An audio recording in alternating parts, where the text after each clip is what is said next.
Tires are where the rubber meets the road, but they can be very confusing if you don't know what you're looking at. Let me give you a brief overview of your next set. Today we are looking at 31 by 10.5R15 Landspider Wildtraxx MT tires. This is a Landspider brand tire. It is from the Wildtraxx MT series that they offer. This tire has a performance designation of all-season mud terrain passenger light truck and SUV tire. This tire has a 6-ply construction. I will go over what that means in just a moment. Some of the manufacturer listed features of this tire include bold aggressive design with large tread blocks provides more contact area. Highly angled center tread blocks enhance traction and lateral stability while reducing road noise. Alternating convex and concave sipes on the tread blocks and bionic claw-shaped design provides extra grip on mud and loose soil. Thick sidewall shield and specialized compound helps guard against punctures. Self-cleaning groove design ensures good hydroplaning resistance and reduces tire damage by helping to prevent stone retention. 3-layer reinforced build provides excellent impact resistance, durability, and handling performance. So to start, we will look at the tire size. This is one of the most important parts, if not the most important part of your tire shopping journey, because if you order the wrong size, they more than likely won't work on your vehicle. This tire size should be showing on the screen right now. So let's work from left to right and break down what these three numbers mean. Through the tire research and buying process, you've probably been wondering what the heck all these numbers mean. Let me tell you that right now. The first number represents the diameter of the tire. The diameter of 31 in this sequence refers to the tire's overall diameter in inches. In other words, this tire is 31 inches tall from top to bottom.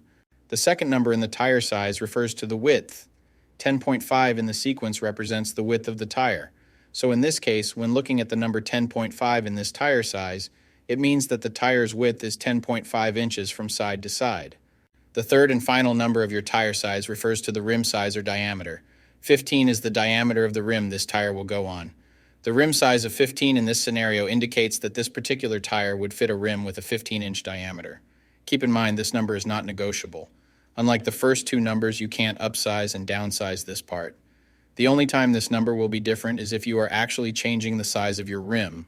So for example, if you find a fantastic deal on a set of 265/70R17 tires, you absolutely cannot use them in place of your current 265/70R16 tires, unless you are actually changing the rim size also from 16 to 17. Now, let's get into the other important info on a tire.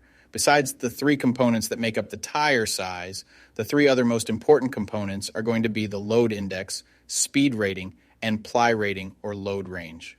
Now I know what you're probably thinking. Am I buying a set of tires or am I doing a math equation? What the heck do all these numbers mean? Well, I'll dive into that in just a second. So this is where it gets a little more tricky. These three components will sometimes require some additional research to know what your vehicle needs. So let's start with the ply rating / load range. These tires have a 6-ply construction. Each designation represents a different term when looking at a tire. This can directly affect things like max tire pressure and also plays a part in the next two numbers we are going to talk about.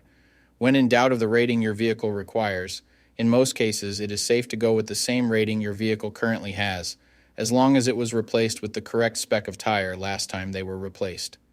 Now let's talk about the other two components, load index and speed rating. Next to your tire size, you will see a number and letter combination like 109Q. The number 109 is the load index. This is the number relative to the weight capacity of the tire. The higher the number, the greater the load carrying capability of the tire. Load index ranges from 0 to 150. If you are replacing your tires, they have to be the same or higher load index, never lower. For example, if your current load index is 109, a tire of the same size with a load index of 112 would work for you, but not a tire of the same size with a load index of 106. If you replace your tires and the new ones have a lower load index, the tire has a higher likelihood of bubbling and eventually blowing out. So make sure you pay attention to this when buying your set. So for the tire we are looking at today, the load index of 109 represents a weight capacity of 2271 pounds. For my metric system using friends, that would be a capacity of 1030 kilograms. Located next to the load index we just talked about, there is a letter. The letter Q is the speed rating for this tire. This is the maximum speed sustainable for the tire. Each letter has a corresponding speed rating approved by the Department of Transportation and the tire manufacturer. Alphabetically, the speed rating increases as the letters advance from A to Z, except for the letter H, which we'll explain in a minute. The most common speed ratings range from L, 75 miles per hour, to W, 168 miles per hour. High-performance racing tires speed rated 168 miles per hour or higher are marked ZR. Originally, tire speeds were just S, H, or V, S being the slowest, H being the middle, and V being the fastest. Over the years, as tire speeds have evolved, for whatever reason, H has always remained the same, 130 miles per hour. When Z-speed rated tires were first introduced, they were thought to reflect the highest tire speed rating that would ever be required, in excess of 240 kilometers per hour or 149 miles per hour. While Z-speed rated tires are capable of speeds in excess of 149 miles per hour, how far above 149 miles per hour was not identified. That ultimately caused the automotive industry to add W and Y speed ratings to identify the tires that meet the needs of vehicles that have extremely high top speed capabilities.